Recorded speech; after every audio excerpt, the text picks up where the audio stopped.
Le thème qui nous semblait s'imposer, c'est pourquoi assistons-nous présentement à une multiplication de guerres, alors qu'avec la fin de la guerre froide, on nous avait promis un nouvel ordre mondial, souvenez-vous, la paix éternelle quasiment, et là on est bientôt parti pour une guerre par an. Donc, pourquoi tant de guerres? Est-ce que ça va continuer? Et qu'est-ce que nous pouvons y faire? Et là, je pense que la première chose à dire, c'est que la guerre est la fille de la crise. Et que le système qui appauvrit tellement de gens dans les pays du Sud, Amérique latine, Afrique, Asie, mais aussi de plus en plus dans le Nord, en Europe en tout cas, on ne peut pas marcher dans les grandes capitales sans voir les mendiants qui se multiplient. Dans mon pays, une personne sur 6 est en dessous du niveau du seuil de pauvreté. Des familles doivent choisir, ou bien on envoie les enfants à l'école, ou bien on paye le dentiste. Et il y a vraiment une dégradation des conditions de vie, des conditions de travail. Et alors que les fortunes en France, en Belgique, explosent comme jamais et crèvent les plafonds chaque année, ce qui crève le plafond aussi dans mon pays, en France et en Europe en général, c'est la consommation de tranquillisants, d'antidépresseurs, les suicides, deuxième cause de mortalité chez les jeunes. Et c'est vraiment une dégradation sociale à toute allure.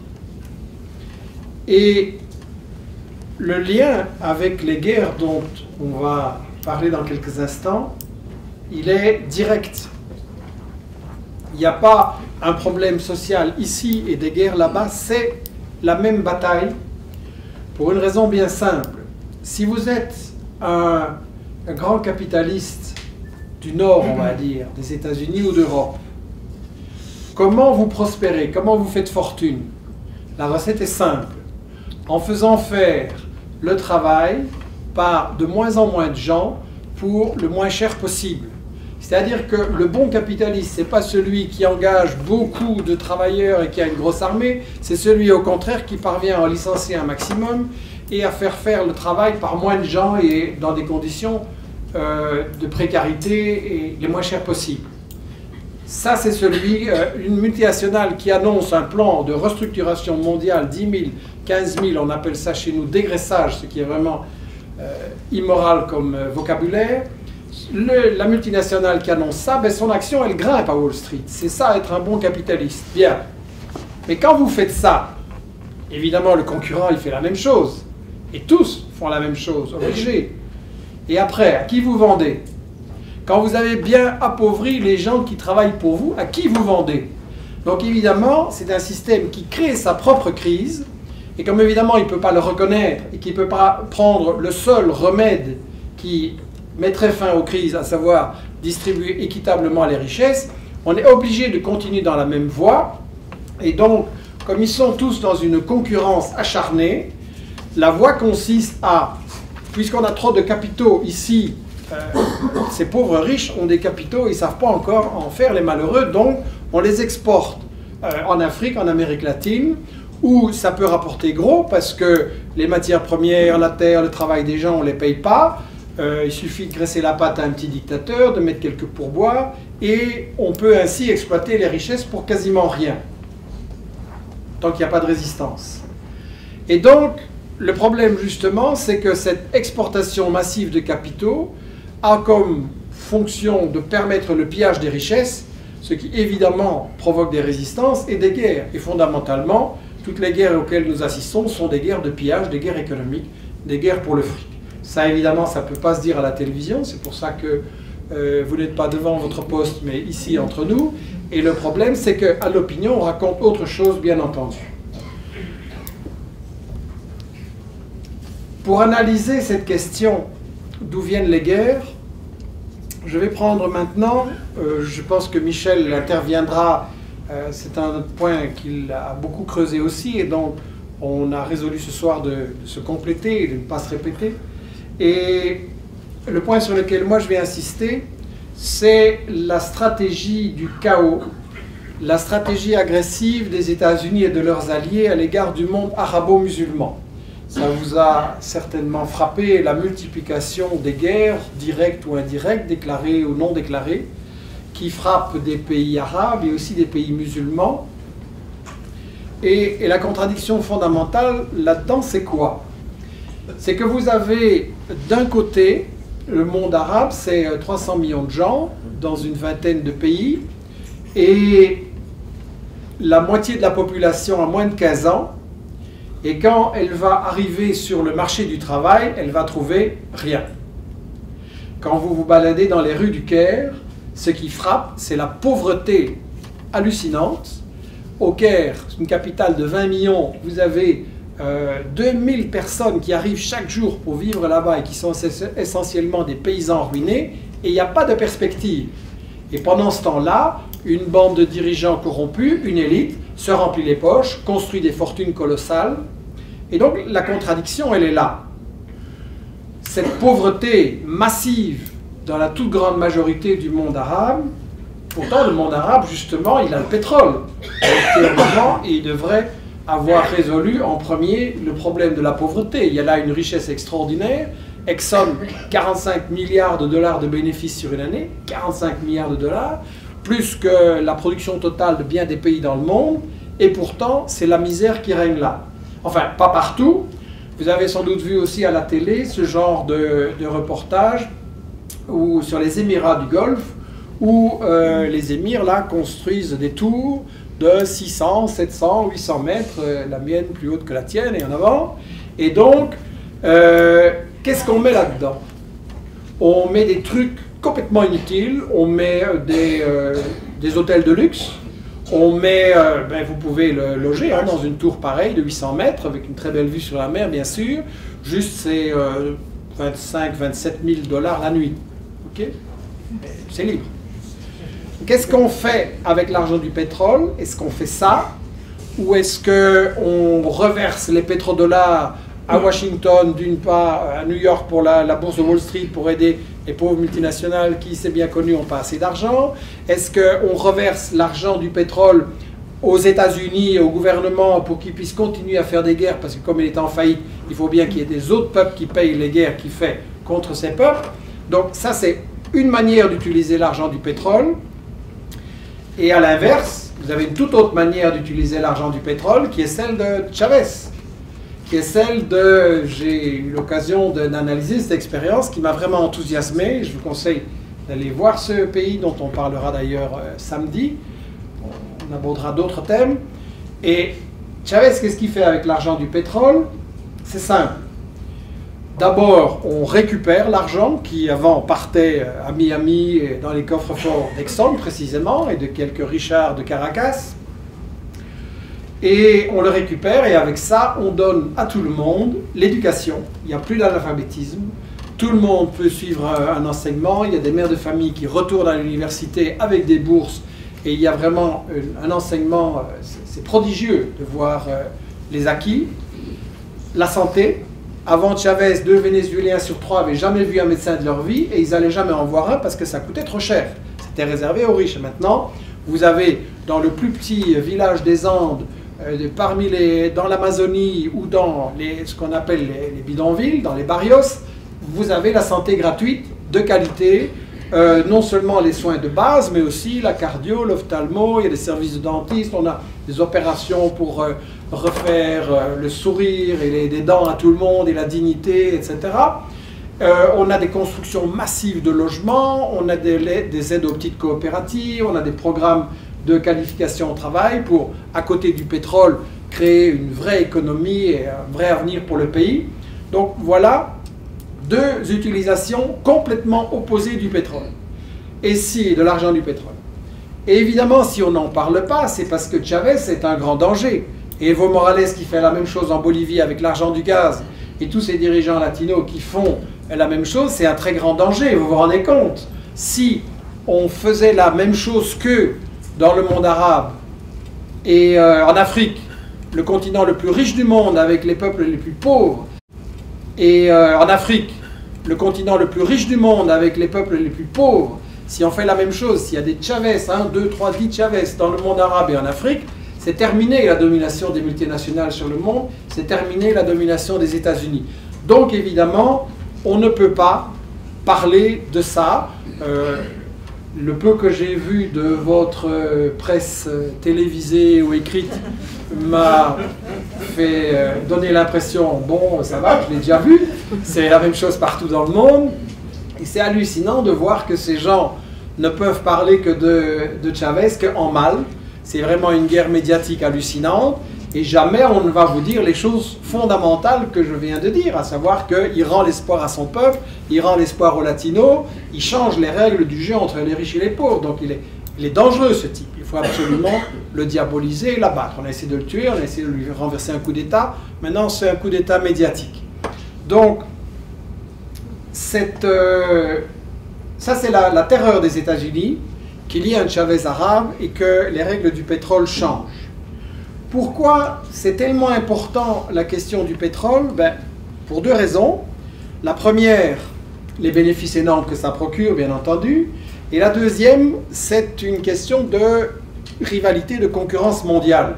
Les États-Unis sont une économie en déclin, mais quand même forte, en rivalité, en guerre économique en fait, avec l'Europe, avec la Russie, avec la Chine, et avec les puissances du Sud, bien entendu. Il faut absolument que le tiers-monde ne puisse pas disposer de ses richesses et faire comme au Venezuela et dans quelques pays, un projet de développement indépendant. Il n'a pas le droit d'échapper à l'aide généreuse, c'est-à-dire au chantage de la Banque mondiale, du FMI et des multinationales. Il faut rester à genoux.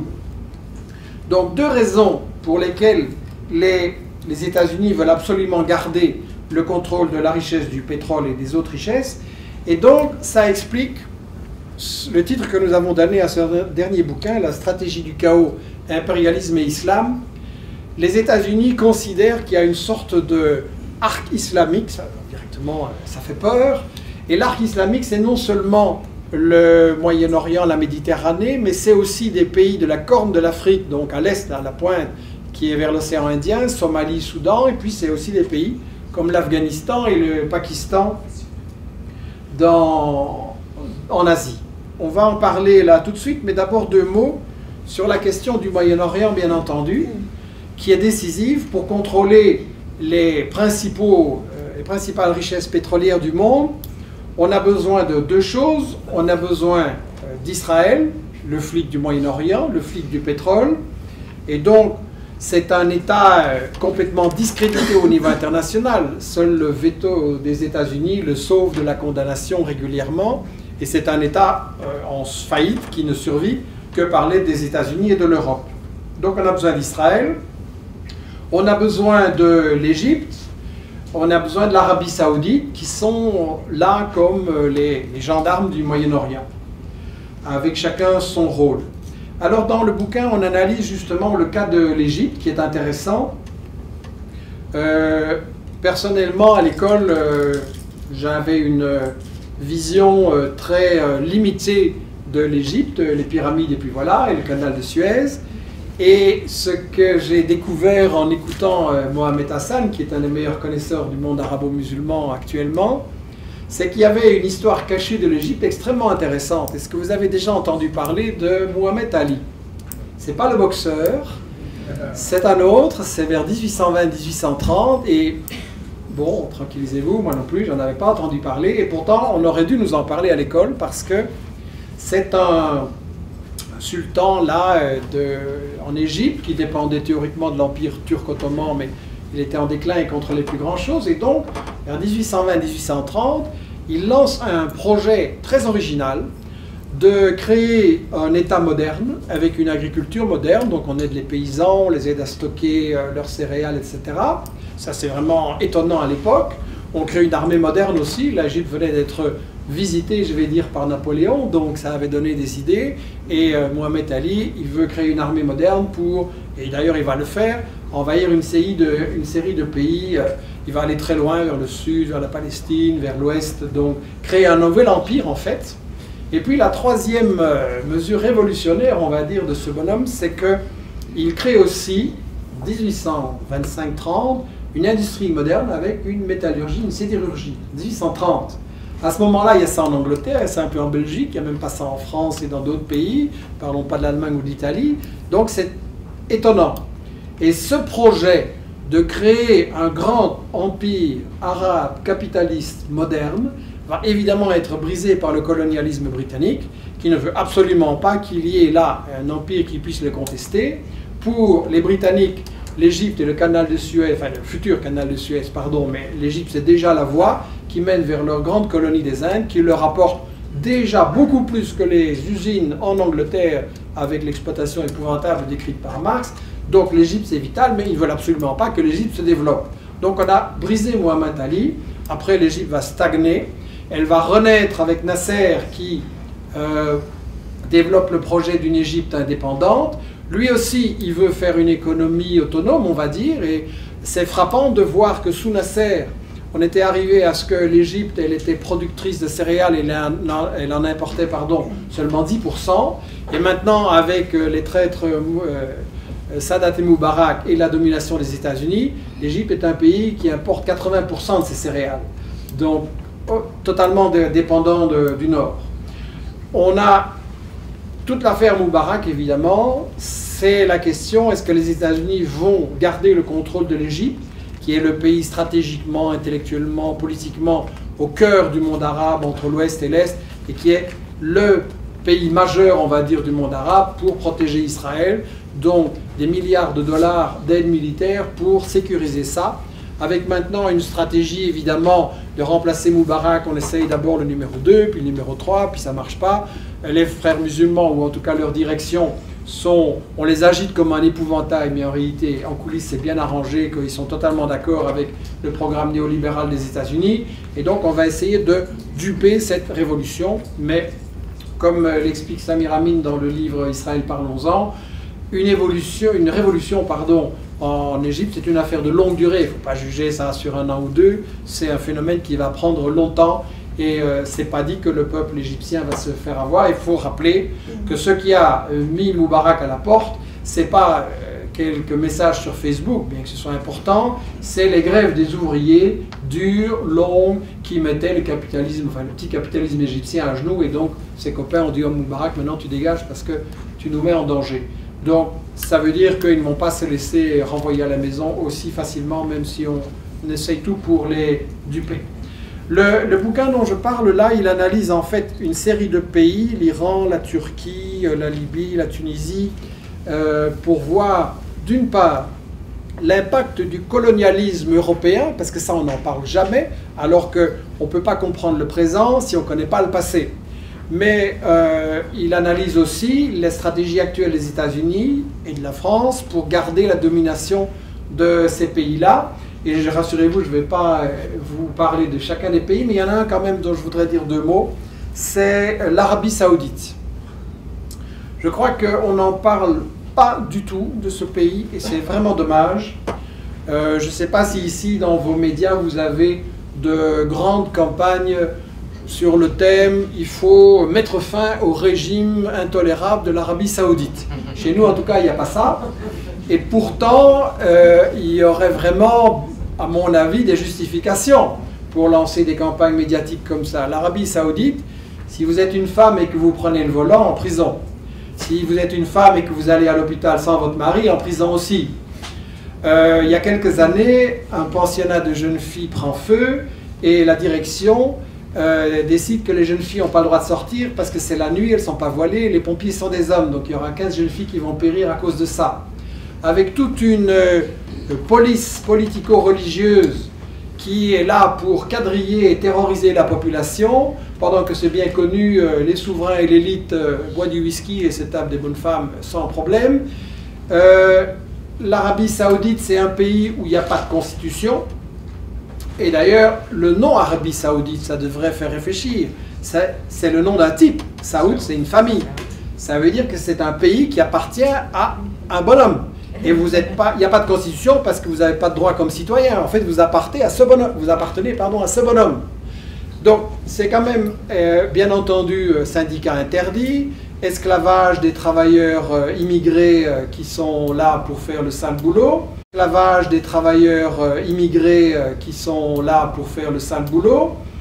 Et il y a énormément d'abus qui sont documentés, qui sont connus. Il y a plein de rapports là-dessus. Et pourtant, il y a zéro campagne pour mettre fin à ce qui est clairement le régime le plus arriéré, le plus barbare, le plus inhumain de la planète. Zéro campagne. Et au contraire, on les présente comme des modérés, nos alliés, et depuis 50 ans, on vous raconte qu'ils vont gentiment évoluer, qu'il faut les laisser tranquilles et que tout va aller bien. En réalité, on a fait alliance là-bas, les Britanniques d'abord et les États-Unis ensuite, avec les pires meurtriers, les pires assassins et les pires fanatiques, qui jouent un rôle derrière le terrorisme contre la Libye, contre la Syrie et d'autres pays, qui financent le terrorisme et le fanatisme en Europe occidentale aussi, à travers des mosquées, à travers des choses comme ça, certaines mosquées. Hein. Et donc, pourquoi on ne fait pas ces campagnes contre l'Arabie Saoudite? Tout simplement parce que, grâce à l'Arabie Saoudite, les pétrodollars sont directement recyclés, comme je le disais, à Wall Street et dans le budget des États-Unis pour continuer à faire la guerre. Plus le fait que l'Arabie Saoudite, déjà à l'époque, avait conclu, on en parle ça dans le bouquin, ils avaient mis sur pied le Safari Club, qui n'était pas une question de tourisme, mais qui était en fait un petit club où il y avait le Shah d'Iran, il y avait Mobutu du Congo, il y avait 2-3 dictateurs de ce genre-là, et il y avait le roi d'Arabie Saoudite. Et ces gens-là, en fait, finançaient des mesures de protection contre les dictatures, les bonnes dictatures, ceux qui sont avec nous, et organisaient de la déstabilisation et l'assassinat de toute une série de gouvernements et de dirigeants progressistes. Donc il n'y aura jamais de campagne contre l'Arabie Saoudite si nous ne la faisons pas nous-mêmes. Voilà deux exemples, et les autres exemples sont intéressants aussi, mais bon, il faudra lire le bouquin. Ce qui est important, c'est que tout ça, en fait partie d'une bataille générale pour conserver la domination des États-Unis sur le monde arabe et sur le Moyen-Orient, et même recoloniser les zones qui ont été perdues. Et donc là, je ne vais pas développer maintenant les guerres contre la Libye et celles contre la Syrie, parce que c'est déjà la guerre, en fait, contre la Syrie. Je ne vais pas les développer, mais s'il y a des questions, je répondrai volontiers. En deux mots, il s'agit de reconquérir des zones qui avaient été perdues. La vraie raison du renversement de Kadhafi, qui avait été décidé non pas parce qu'il y avait quelques manifestations et de la répression, mais qui avait été décidé 3 ans plus tôt à Paris et à Washington, avec un travail des services secrets des uns et des autres sur le terrain dans l'Est libyen, plusieurs mois avant les fameuses manifestations et plusieurs mois avant l'intervention du clown BHL. Et ça se trouvait déjà, je ne vous raconte pas des secrets que j'ai découverts par un travail acharné, ça se trouve dans le New York Times, ça se trouve dans des quotidiens italiens qui se sont fait un plaisir de balancer les services secrets italiens, se sont fait un plaisir de balancer les services secrets français, parce qu'évidemment la guerre en Libye c'était aussi de la part de Sarkozy et de Cameron, l'Allemagne et l'Italie, pousse-toi de là, maintenant c'est nous qui prenons les contrats. Et c'est que ça. L'autre grand crime de Kadhafi, je ne vais pas dire que c'était un grand démocrate que j'adorais, mais de toute façon la question ne se pose pas. Pourquoi on va s'en prendre à ce dictateur-là et pas à tel autre qu'on a mis en place et qu'on protège? Pourquoi on finance l'armée d'Arabie Saoudite pour aller tirer sur les manifestants du Bahreïn? Pourquoi on fait la même chose au Yémen et on va s'en prendre à celui-là? Hein, c'est comme on a déjà eu l'occasion de le dire, il y a les bons et les mauvais dictateurs. Mais le crime majeur peut-être de Kadhafi, c'était d'utiliser l'argent du pétrole, certainement pour donner un niveau de vie exceptionnel à toute sa population, y compris aux Africains immigrés, pas de racisme non plus, émancipation de la femme, mais comparé avec l'Arabie Saoudite, le Koweït et le Qatar. Hein. Mais le crime majeur, je disais, c'était de financer des projets de développement alternatifs de toute une série de pays africains pour échapper au chantage des multinationales de la Banque mondiale et du FMI. Ça, c'était le grand crime. Ces pays doivent rester dépendants. Or, avec 30 milliards de dollars de revenus par an du pétrole utilisés pour aider toute une série de pays africains, ça, c'était un très, très grand danger. Je ne vais pas tellement développer la Syrie maintenant, on peut en parler, mais c'est clairement aussi éliminer les résistances à Israël. Et quand on aura, si on y arrive à renverser la Syrie, ben, le tour viendra du Liban, de la résistance palestinienne, et après c'est l'Iran, et voilà. Donc, la question est, pourquoi toute cette cette agressivité. Et en fait, la raison fondamentale dont je n'ai pas encore parlé, c'est la Chine. C'est-à-dire que tout ça, c'est une guerre globale contre la Chine. Je disais que les États-Unis veulent absolument conserver leur domination sur le monde. Et le tout grand concurrent au niveau économique et politique, c'est la Chine, qui clairement a changé les rapports de force dans le monde. On ne va pas maintenant ouvrir la discussion sur ce qu'on pense de la politique qui est menée là-bas. De toute façon, pour les États-Unis, ça ne change pas grand-chose. Que la Chine soit socialiste ou à moitié socialiste ou qu'elle devienne capitaliste, c'est un rival et donc il doit être mis à genoux ou éliminé. Évidemment, la Chine est un gros morceau qu'on ne peut pas attaquer comme ça, donc la stratégie, c'est de l'encercler et de la priver de ses alliés. Et justement, un chapitre majeur du bouquin, c'est celui qui analyse l'océan Indien. Souvent, en termes de stratégie, on regarde les pays, mais en réalité, ce qu'il y a entre les pays est parfois encore plus important. Et l'océan Indien, vu que l'Asie, c'est le continent d'où se déroule la bataille économique du siècle présent, que c'est la majorité de la population, des richesses et le plus grand potentiel de développement, l'obsession des États-Unis, c'est d'empêcher que l'Asie leur échappe. C'est d'empêcher que se forme une alliance entre les trois grandes puissances de l'Asie, à savoir la Russie, la Chine et l'Iran. Si cette alliance-là se fait, il est clair qu'elle va attirer d'autres pays, dont l'Inde et une série d'autres pays, que ça va créer un marché commun économique, que ça va créer une alliance économique et politique, que forcément le Japon il ne pourra pas rester en dehors, et que donc l'Asie va échapper aux États-Unis. Et ça veut dire que leur domination mondiale est fichue. La Chine est déjà devenue le partenaire alternatif pour l'Afrique. Les échanges se sont multipliés en une douzaine d'années par 20. Elle est devenue aussi le partenaire avec l'Amérique latine. Les échanges se sont multipliés par 14.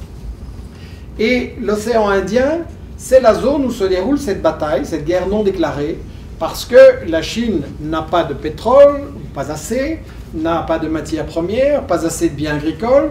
Elle est donc entièrement dépendante du commerce avec l'Afrique, avec l'Amérique latine. Et c'est justement ça qu'il s'agit d'empêcher.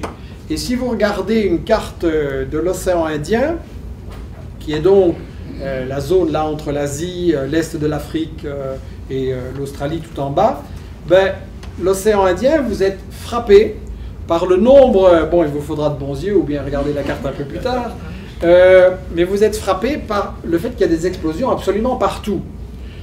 Coup d'État à Madagascar, Soudan, pays sous pression, guerre civile, entre parenthèses avec la main des États-Unis et Israël derrière les mouvements séparatistes, Somalie, pays plongé dans le chaos, Yémen, Érythrée qui est une des prochaines cibles, et Pakistan, Afghanistan, et puis bon, la liste continue, Thaïlande, Birmanie, absolument partout. Quel est le point commun dans toutes ces explosions qui peuvent être des guerres directes, des guerres civiles, des guerres entre pays ou des coups d'État? Le point commun, c'est le commerce maritime. C'est-à-dire 60% du commerce maritime mondial, il est déjà là. On a l'impression, nous en tout cas européens, que le gros c'est le commerce maritime en Atlantique ou en Pacifique. Non, il est déjà là, le centre du monde. Et c'est ça que les États-Unis veulent contrôler militairement et en contrôlant. Quand vous voulez faire un commerce maritime, vous avez besoin de ports en eau profonde ou d'une série de ports en fait en eau profonde pour les grands trafics de containers. Les navires doivent pouvoir s'arrêter sur cet énorme trajet. Et donc la Chine a des projets avec le Pakistan, avec la Birmanie, et puis sur la côte ouest de l'Afrique. Et chaque fois qu'il y a des collaborations, ça c'est une règle relativement simple de la politique internationale, s'il y a un pays que vous ne connaissez pas bien, où il y a un type qui se fait renverser ou une guerre civile, première question à se poser, est-ce qu'il a dit je vais un peu me tourner vers la Chine? Et dans les 5 minutes, il a un problème. C'est vraiment une nouvelle règle du grand jeu stratégique international. Donc il s'agit en fait d'empêcher que la Chine devienne par ce commerce un partenaire fondamental avec l'Afrique, avec l'Amérique latine, et que le commerce sud-sud change la situation mondiale. Alors pourquoi on a appelé ça et que le commerce sud-sud change la situation mondiale? Alors pourquoi on a appelé ça la stratégie du chaos? Parce que les États-Unis, ne pouvant plus gagner une guerre directe d'occupation coloniale à l'ancienne, je vais dire, Bush, vous vous souvenez, il avait une liste incroyable, il y avait 60 pays qui abritaient le terrorisme dans le monde, il y avait une longue liste de cibles, il s'est cassé la figure en Irak, il s'est cassé la figure en Afghanistan, ce sont des défaites pour l'Empire des États-Unis, et donc les États-Unis ont eu à reconsidérer leur stratégie. Et ça, c'est pas Obama qui le fait, Obama c'est un employé, mais l'homme derrière Obama, c'est Zbigniew Brzezinski. Et justement, Michel et moi, on avait été très attentifs dans les années 90 aux vues stratégiques de ce bonhomme, qui est clairement un des stratèges les plus importants des États-Unis. Il a écrit un livre absolument dégoûtant, mais qu'il faut lire, qui s'appelle Le Grand Échiquier, The Grand Chessboard, dans lequel, mais ça, il est déjà un peu vieux, depuis, il a dû l'actualiser. Là, il disait, les États-Unis, s'ils veulent garder la domination du monde, ils doivent empêcher l'alliance entre l'Europe et la Russie, entre la Russie et la Chine, et le Japon, ils doivent diviser les rivaux. Maintenant, il est obligé de réactualiser, et lui, il se focalisait beaucoup sur la Russie. Très charitablement, il voulait diviser la Russie en 3. Comme par hasard, la zone où il y avait du pétrole et du gaz n'était pas dans la même zone que Moscou, étonnant. Mais maintenant, il a dû se focaliser beaucoup plus sur la Chine, et il développe une stratégie un peu plus défensive, on va dire. Mais Brzezinski, c'est le stratège de la guerre indirecte. Bush, c'était la guerre directe avec occupation, ça ne marche pas. Donc, on va faire la guerre, comme on dit en anglais, par proxy, par intermédiaire. On va faire en sorte que les pays se battent entre eux, où on va financer le plus discrètement possible des forces qui vont propager une guerre civile. Et à ce moment-là, on interviendra comme arbitre ou pour sauver, enfin voilà, les prétextes habituels. Donc, effectivement, pourquoi on appelle ça maintenant la stratégie du chaos? Parce que la stratégie du choc et de l'invasion directe a échoué. Et ce n'est pas une méthode que les États-Unis peuvent faire. Quand vous envahissez un pays, ça provoque des résistances, ça coûte cher. Les États-Unis s'arrangent pour faire payer leur guerre par les autres, mais il y a des limites, surtout en période de crise économique. Et donc, il faut faire la guerre à meilleur marché. Et ça, c'est la nouvelle stratégie. Et quand on ne peut pas contrôler un pays de manière tranquille, eh bien, on va le détruire.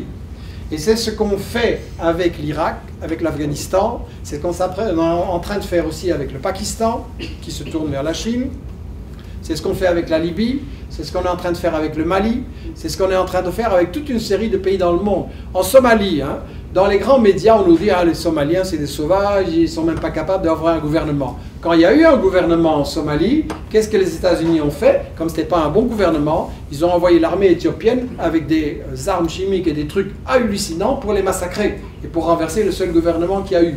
Le Soudan, c'est les États-Unis qui sont derrière son éclatement. Bien.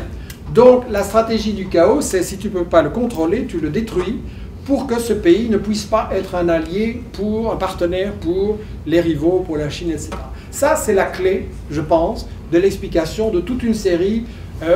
Parce qu'on dit parfois, les États-Unis, mais là, ils sont en train de plonger le pays dans le chaos, donc ce n'est pas à leur avantage, pourquoi ils font ça? C'est d'une part l'aveu que les États-Unis sont une puissance en déclin, économique, financier, même militaire, malgré leur arsenal, et que donc ils ne sont plus capables de contrôler directement. Donc la stratégie du chaos, c'est le plan B, c'est la stratégie de rechange. La dernière chose que je voudrais ajouter sur ce thème, c'est qu'effectivement, comme le rappelait Michel, tout ce que fait l'OTAN aujourd'hui était parfaitement prévisible.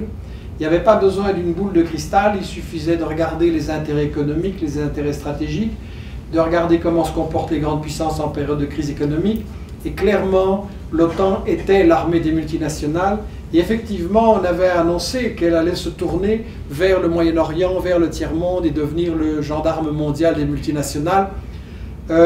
Et ça se passe comme ça. La première guerre de l'OTAN, hein, soi-disant une alliance pour défendre l'Europe contre l'Union soviétique, bien, l'Union soviétique a disparu, donc l'OTAN aussi, non, on se reconvertit. Et donc la première guerre de l'OTAN, ça a été en Europe, contre la Yougoslavie, pour la détruire. La deuxième guerre de l'OTAN, ça a été sur le continent asiatique, Afghanistan, et c'est en fait une guerre contre la Chine essentiellement. La troisième guerre de l'OTAN, c'est en Libye, continent africain. Ça fait donc déjà 3 continents. Ils ont fait des manœuvres au large du Venezuela, mais là c'est un morceau un peu plus dur, donc on n'a pas été plus loin.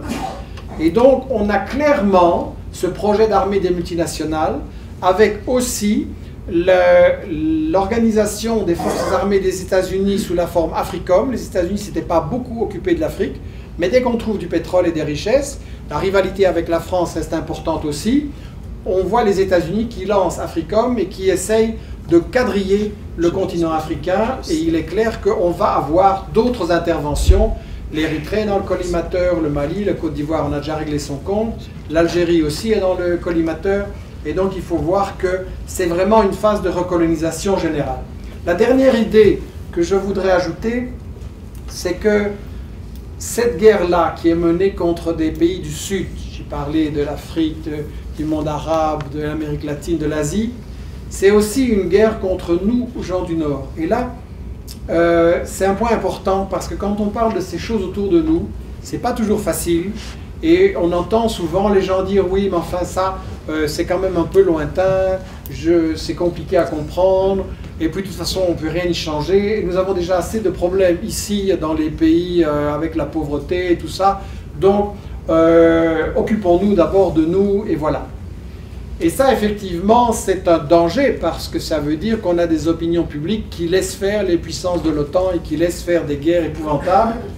Et je crois qu'on a un effort de réflexion à faire sur la manière dont on amène ces thèmes à monsieur et madame tout le monde. Et je pense qu'il y a moyen de le faire et qu'il est indispensable de le faire. Je pense qu'il faut absolument avoir un axe de travail, chacun autour de soi, au travail, à l'école, dans les quartiers, dans les associations, etc.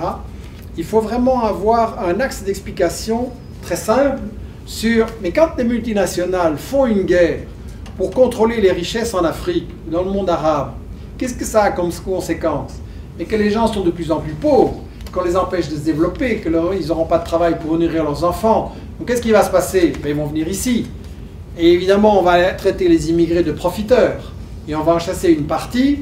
Mais le patronat en fait venir une grande partie, je ne sais pas dans quel secteur ça se passe ici, mais chez nous, dans la construction, dans les vergers, dans les vignobles, dans la confection, dans toute une série de secteurs, ce sont des gens immigrés dans des conditions de quasi-esclavage. Parfois on confisque leur passeport, ils n'ont aucun droit, ils n'ont évidemment aucun syndicat, et donc là on a une main-d'œuvre.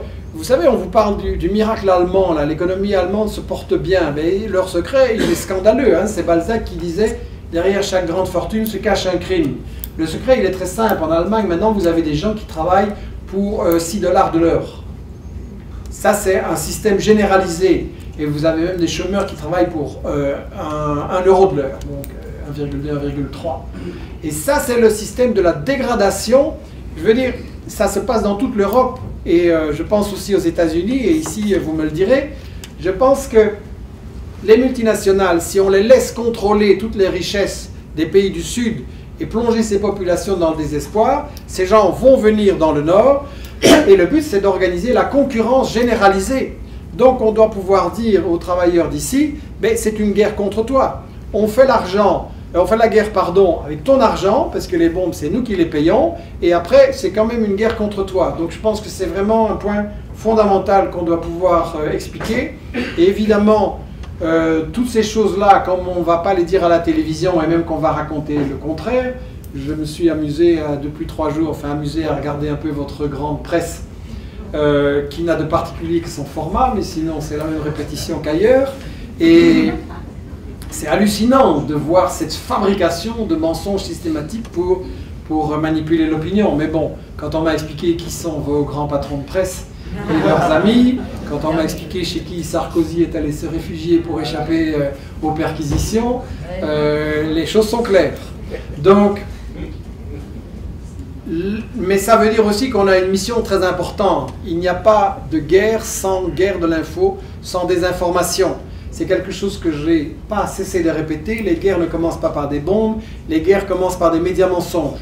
Et les guerres ne peuvent avoir lieu qu'avec l'ignorance, avec une population à laquelle on raconte des histoires. Ça, c'est le thème dont on va parler samedi, les principes de la propagande de guerre, mais on va développer ça parce que c'est important de l'analyser et de voir les mécanismes par lesquels on peut... Et ça parce que c'est important de l'analyser et de voir les mécanismes par lesquels on peut en parler autour de soi. mais ça veut dire qu'on a une mission fondamentale et que, d'une part, il faut des groupes comme celui de Michel, comme Rebellion en Espagne, comme des sites comme Le Grand Soir en France et quelques initiatives de ce genre-là.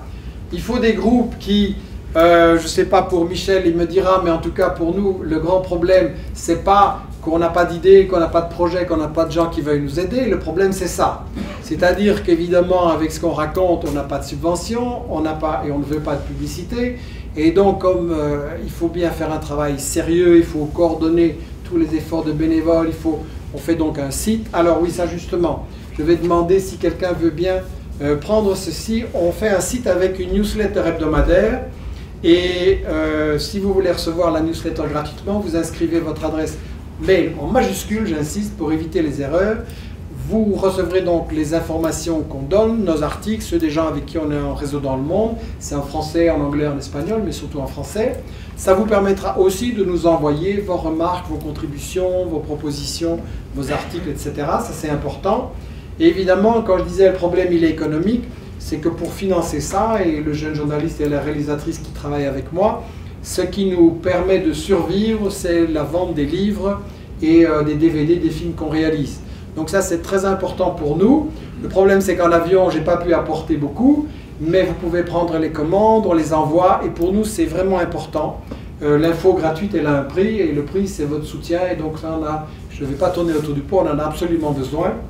On va aussi lancer en septembre une campagne pour avoir des soutiens, pour avoir des gens qui nous versent une petite contribution chaque mois pour nous aider à développer, parce qu'on a, ce qui est très frustrant, c'est qu'on a des bouquins en préparation, on a un film en préparation sur les causes de la pauvreté en Afrique, on a plein de choses qu'on veut faire et faute de moyens, on n'arrive pas à les réaliser. Je ne sais pas si du côté de Michel ça va beaucoup mieux, ça on va en parler, mais les médias alternatifs en général dans le monde, c'est le problème qu'ils ont.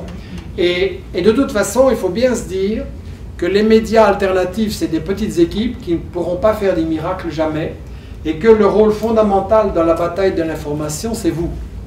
C'est vous parce qu'il n'y a que vous qui pouvez apporter ça aux non-convaincus. Je veux dire, on est ici entre gens qui sont déjà, à mon avis, un peu d'accord en général, mais l'important, c'est le travail que nous pouvons faire plus largement auprès des non-convaincus. Et ça, il n'y a que vous qui pouvez le faire. C'est pas Michel, c'est pas moi, c'est pas Chomsky, c'est pas Ramadan qui vont pouvoir aller discuter au travail, dans les écoles. C'est que vous. Et ça, c'est vraiment fondamental. Je pense que si on se rend compte que toutes les guerres sont précédées, accompagnées d'une guerre de médias mensonges, ça veut dire que si nous voulons mettre fin à ça, mettre fin à cette avalanche de guerres, d'agressions et de misère et de souffrance que cela entraîne, si nous voulons que l'humanité puisse mettre fin à la pauvreté, à l'analphabétisme, au manque d'eau potable, au manque de soins d'éducation, etc., il faut absolument qu'on arrête les guerres, qu'on arrête les agressions de toutes les formes et qu'on laisse le libre choix au peuple de déterminer leur avenir comme ils l'entendent et de disposer de leurs richesses.